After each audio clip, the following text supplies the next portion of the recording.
Most people don't fail because they lack motivation. They fail because they keep trying to fix one area of their life while ignoring everything connected to it. They build routines, but let everybody interrupt them. They set goals, but lower their standards the moment life gets uncomfortable. They protect their calendars, but keep giving emotional access to the very people who drain them. They promise they'll start again tomorrow until tomorrow becomes next week and next month and next year. Discipline doesn't break because you missed one workout. It breaks because one weak decision quietly gives permission to another. Today, we're walking into a room that ties every room we've just discussed together.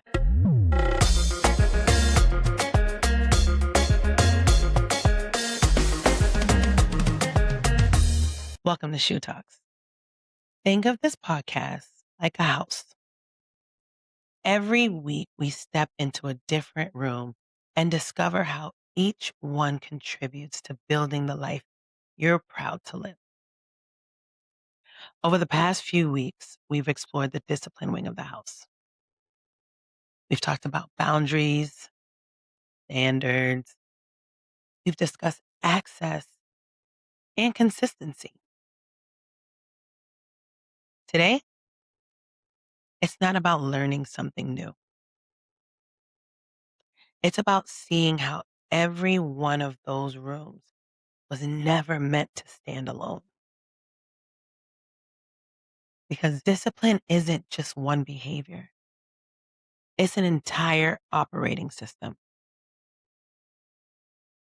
Welcome to the Discipline Integration Room. Let's get into it.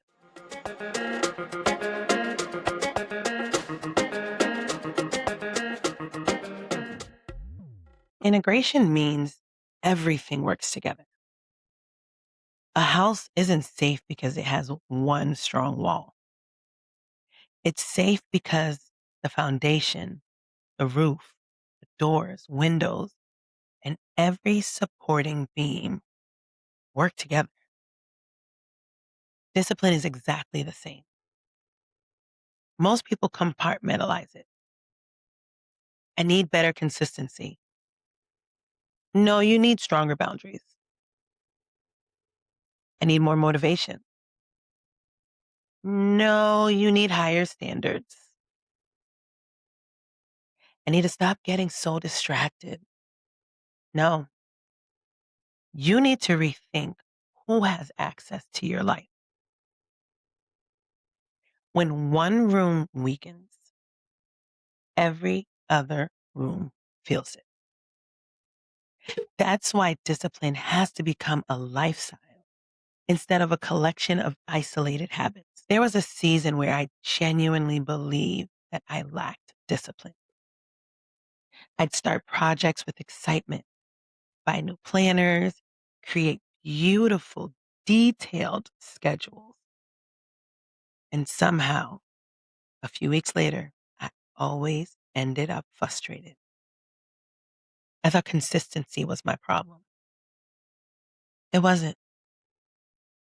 And honestly, when I look back, my standards changed depending on how I felt. My boundaries disappeared every time someone needed something. Everyone had access to me. It was to the point that I realized my calendar belonged to everyone except me. There was no way that consistency could survive. I wasn't protecting it. That very realization changed everything.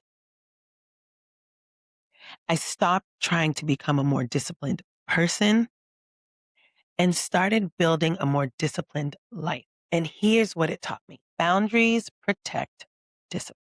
Boundaries aren't walls. They're filters.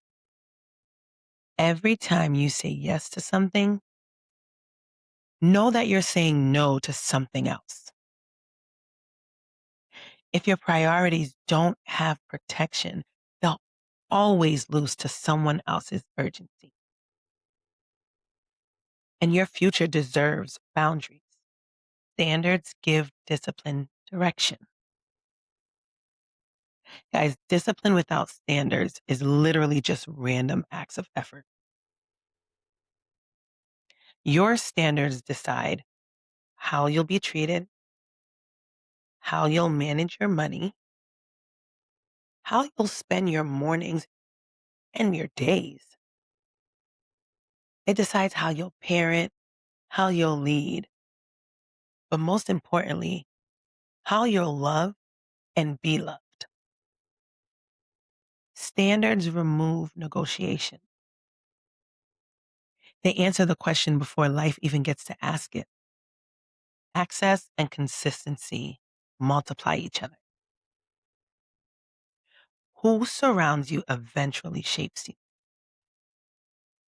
The voices you constantly hear become the voice inside your own head. Protecting your access makes consistency easier. Consistency can then reinforce your standards. Your standards strengthen your boundaries, and your boundaries continue to protect your consistency. Do you see how every room depends on one another? That is integration. When I started protecting my time, something unexpected happened. People assumed I had changed. Some people called me distant. Others just thought I was too busy. The truth? I finally became available for the life I kept saying I wanted. The projects started moving. The businesses started growing. The podcast became so much more intentional. And my peace increased. Trust and believe it wasn't because life got easier. It was because my discipline finally had structure. Nothing magical happened. Everything simply became aligned. Take a moment and honestly ask yourself, which room of discipline feels strongest right now? Which room keeps collapsing? Are your standards asking for a life your boundaries aren't protecting? Have you been blaming consistency for problems that actually belong to access? What would change if every room started working together instead of competing with each other? And be honest with yourself, because awareness is where transformation begins. Here's what this looks like in real life. Tomorrow morning, you wake up. Keep the promise you made to yourself. And then you protect that time. You say no without guilt. Spend according to your value. Remove any unnecessary distraction. Limit one unhealthy access point. Raise one personal standard. And then do it again the next day. And then the next day. And then the next day.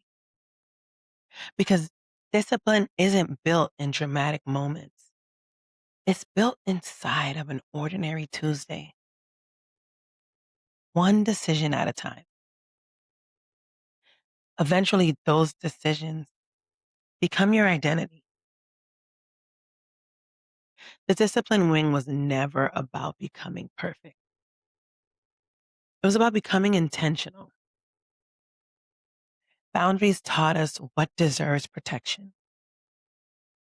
Standards taught us what we're willing to accept. Access taught us who and what deserves proximity. Consistency taught us that small actions repeated faithfully, always outperform occasional bursts of motivation. And together, they teach us something even bigger. The strongest life isn't built on talent. It's built on alignment. Because when every room works together, the entire house strengthens. If today's conversation challenged you, encouraged you, or made you reflect, I'd love for you to share it with someone who's building their own house too. Follow the show wherever you're listening. Leave a review, drop a comment below, and let me know which discipline room changed you the most. And let's not stop there because I also want to know which room still needs work. Because your answer might encourage someone else to keep building.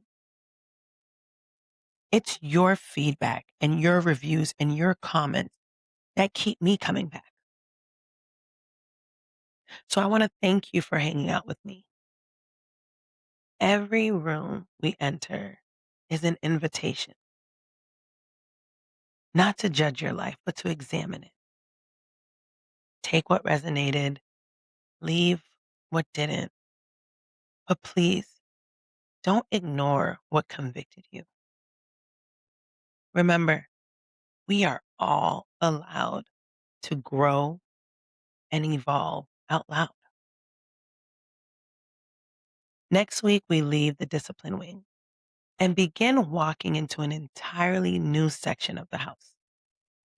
Because once you've learned how to govern yourself, the next question becomes, who are you becoming?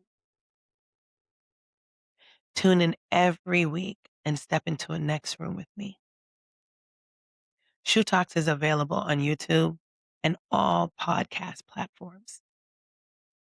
Follow, subscribe, repost, and join the conversation. Until next time, protect your peace, honor your growth, and keep building your house. I'll see you in the next room.